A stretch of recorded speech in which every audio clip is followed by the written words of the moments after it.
എല്ലാവർക്കും നമസ്കാരം. CPIM-ന്റെ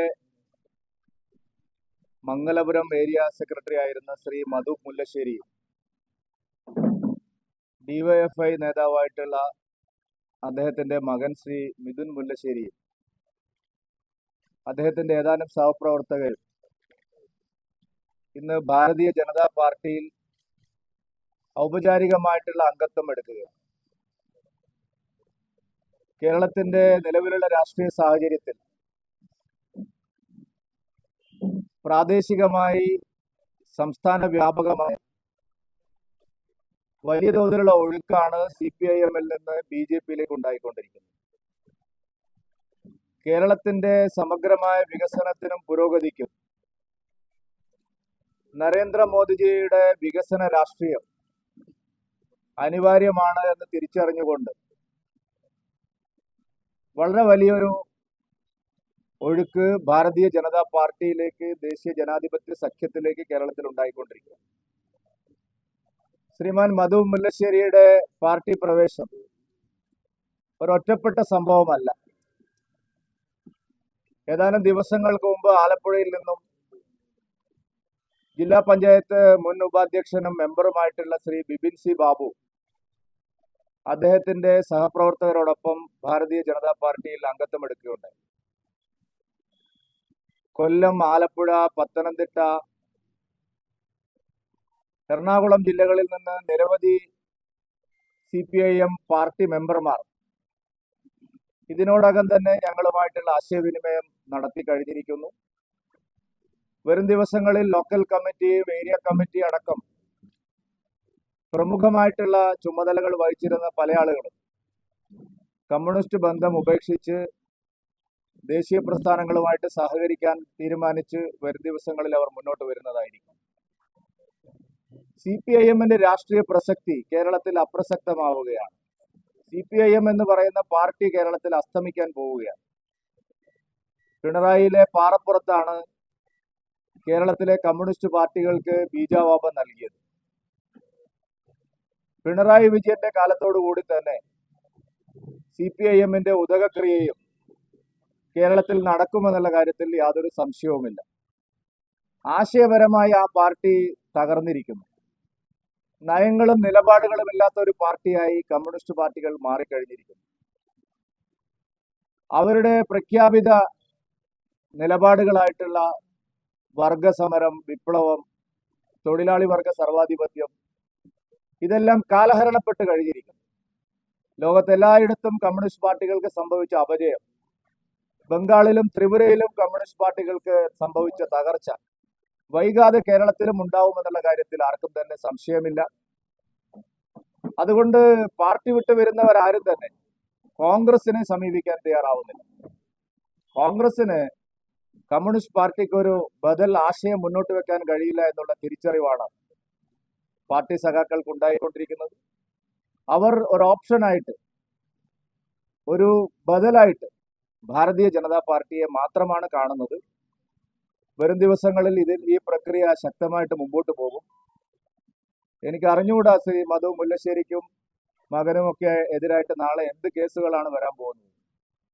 ആലപ്പുഴയിൽ നിന്ന് BJP-യിൽ ചേർന്ന ബിപിൻ സി ബാബുവിന് 2.5 വർഷം മുമ്പ് അദ്ദേഹത്തിന്റെ ഗാർഹിക പീഡനം എന്ന് പറഞ്ഞൊരു കേസ് ഉണ്ടായിരുന്നെന്നും ഇന്നലെ അതിന് FIR ഇട്ടിരിക്കുക. 2.5 വർഷം മുമ്പ് ഗാർഹിക പീഡന പരാതി ഉണ്ടായി എന്നാണ് ഇപ്പോൾ പറയുന്നത്. ഗാർഹിക പീഡന പരാതി പരിശോധിച്ചിട്ടാണ് പാർട്ടി നിലപാടുകൾ സ്വീകരിക്കുന്നതെങ്കിൽ സംസ്ഥാന മന്ത്രിസഭയിലെ 2 പ്രമുഖരായിട്ടുള്ള അംഗങ്ങൾ ഇപ്പോൾ സ്ഥാനം രാജിവെച്ച് പോകേണ്ടതാണ്. ഒരു പ്രമുഖനായ മന്ത്രി ഭാര്യയെ ചുമരിനിട്ട് ഇടിച്ച് മാരകമായി ആക്രമിച്ച് പരിക്കേൽപ്പിച്ചതിന്റെ ദൃശ്യങ്ങൾ ഇതിനോടകം പുറത്തു വന്നിട്ടുണ്ട്. ഒരു പ്രമുഖനായിട്ടുള്ള സൈദ്ധാന്തിക മന്ത്രിക്ക് കരണക്കുറ്റിക്ക് സ്വന്തം ഭാര്യയോട് അടി കിട്ടിയെന്നുള്ളത് പാർട്ടിക്കകത്ത് പരസ്യമായിട്ടുള്ള രഹസ്യമാണ്. അപ്പൊ ഇത്തരത്തിൽ നാളെ ഇനി കൊലപാതകമോ ബലാത്സംഗമോ ശങ്കരാടി പറഞ്ഞ പോലെ വല്ല ഗർഭക്കേസോ പെണ്ണ് കേസോ ഒക്കെ അത്തരം ആളുകളെ മേൽ ചാർത്തുന്ന പരിപാടിയാണോ എന്ന് എനിക്കറിയില്ല. എന്തായാലും ഭാരതീയ ജനതാ പാർട്ടിയിൽ പ്രവേശിക്കുന്നവർക്ക് മതിയായ സംരക്ഷണം നൽകാൻ പ്രതിജ്ഞാബദ്ധമാണ് ഭാരതീയ ജനതാ പാർട്ടി. കയ്യൂക്കും കായബലവും അടിസ്ഥാനരഹിതമായിട്ടുള്ള ആരോപണങ്ങളും ഉന്നയിച്ച് പാർട്ടിയിലേക്ക് കടന്നു വരുന്നവരെ ഒരു തരത്തിലും ദ്രോഹിക്കാൻ ഞങ്ങൾ അനുവദിക്കില്ല. അതിനൊക്കെ ശക്തമായിട്ടുള്ള ചെറുത്തുനിൽപ്പുണ്ടാവും, തിരിച്ചടി ഉണ്ടാവും. മധു മുല്ലശ്ശേരിയുടെ രാഷ്ട്രീയ പ്രവേശം പല ആളുകളും ചോദിക്കുന്നത് എന്താണ് ഇത്ര വലിയ പ്രാധാന്യം ഇതിന്? ഒരു ഏരിയ സെക്രട്ടറി ആയിരുന്ന ആൾ BJP-യിൽ ചേരുന്നത് ഇത്ര വലിയ കാര്യമാണോ എന്ന് ചോദിക്കുന്ന ആൾക്കാരും. ഞങ്ങൾ ഏതെങ്കിലും ഒരു വ്യക്തിയുടെ വലിപ്പച്ചെറുപ്പങ്ങളെ അടിസ്ഥാനമാക്കിയല്ല. പക്ഷേ നാം മനസ്സിലാക്കേണ്ട ഒരു കാര്യം, തിരുവനന്തപുരം ജില്ലയിൽ കഴിഞ്ഞ പാർലമെന്റ് തെരഞ്ഞെടുപ്പിൽ 2 പാർലമെന്റ് മണ്ഡലങ്ങളും ഞങ്ങൾക്ക് നഷ്ടമായത് കേവലം 15,000-ൽ താഴെ വോട്ടുകൾക്കാണ്. 1% വോട്ടുകൾക്കാണ് തിരുവനന്തപുരം പാർലമെന്റും ആറ്റിങ്ങൽ പാർലമെന്റും കപ്പിനും ചുണ്ടിനുമിടയിൽ BJP-ക്ക് നഷ്ടമായത്. തീർച്ചയായിട്ടും മധു മുല്ലശ്ശേരിയെ പോലെ പ്രഗത്ഭരായിട്ടുള്ള സംഘാടകന്മാർ, ജനപ്രീതിയുള്ള നേതാക്കൾ ഭാരതീയ ജനതാ പാർട്ടിയിൽ വരുമ്പോൾ സ്വാഭാവികമായിട്ടും അതിന്റെ പരിണാമം ഉണ്ടാവും. BJP അത്തരം ആളുകളെ, സാമൂഹ്യ ബന്ധങ്ങളും സംഘടനാ ചാതുര്യവുമുള്ള അത്തരം ആളുകളെ അവർ നേരത്തെ എടുത്ത നിലപാടുകൾ മാറ്റി നരേന്ദ്രമോദിയുടെ ആശയങ്ങളുമായിട്ട് യോജിച്ചു വരുമ്പോൾ അവരെ സ്വീകരിക്കുക എന്നുള്ള ഒരു സമീപനമാണ് സ്വീകരിക്കുന്നത്. അത് തുടർന്നു കൊണ്ടുപോകും.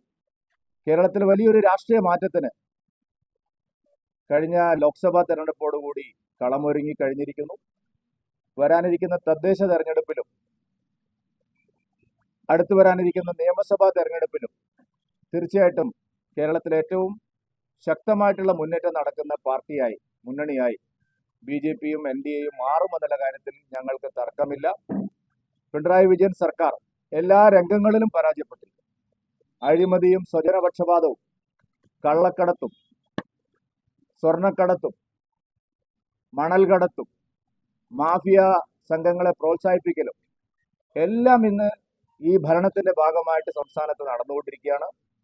പലയിടത്തും പാർട്ടിക്കാർ തന്നെയാണ് ഈ മാഫിയ പ്രവർത്തനങ്ങൾക്കെല്ലാം നേതൃത്വം നൽകുന്നത്. അത്തരത്തിലുള്ള ശക്തികൾക്കെതിരായിട്ടുള്ള ഒരു തിരിച്ചടി കൂടിയാണ് ഇത്തരം സംഭവ വികാസങ്ങൾ.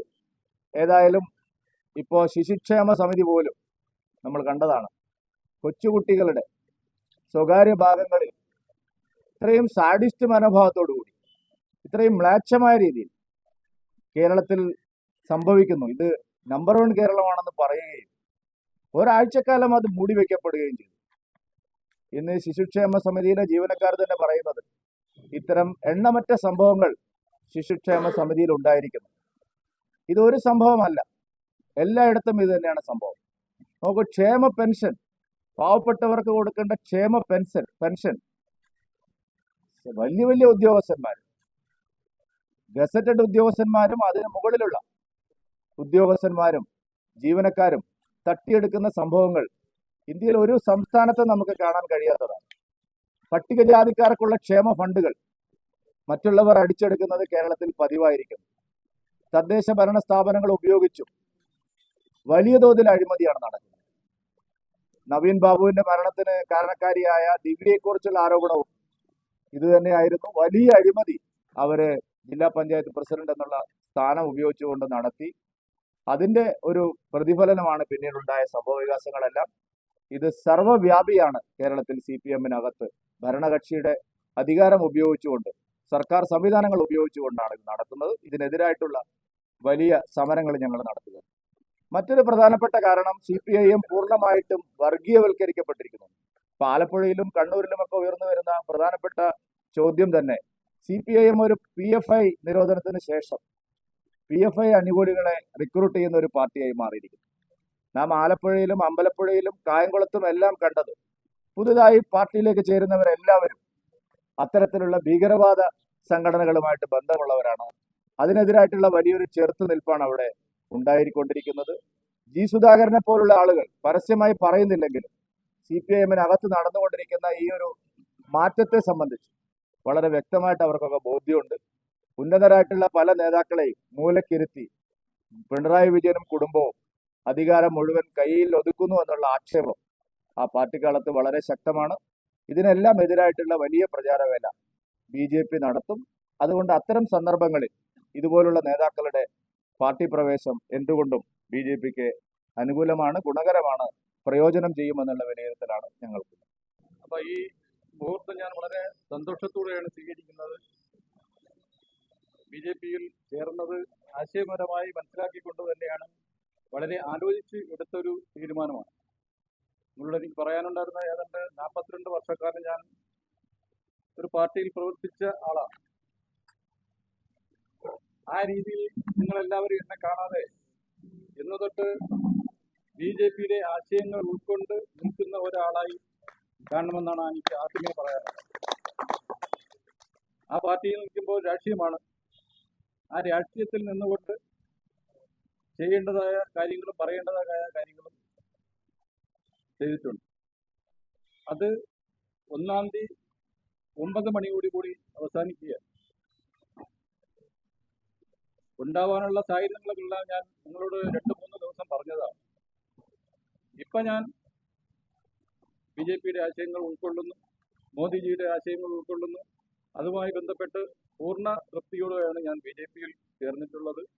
ഇനിയുള്ള കാലം ബി.ജെ.പിയുമായി ബന്ധപ്പെട്ട് പ്രവർത്തനങ്ങൾ ഏറ്റെടുത്ത് പ്രവർത്തിക്കുമെന്ന് മാത്രം പറഞ്ഞുകൊണ്ട് തൽക്കാലം ഞാൻ നിർത്തുന്നില്ല. കൂടുതൽ കാര്യങ്ങൾ മറ്റ് യോഗങ്ങൾ തീരുമാനിച്ചിട്ടുണ്ട്.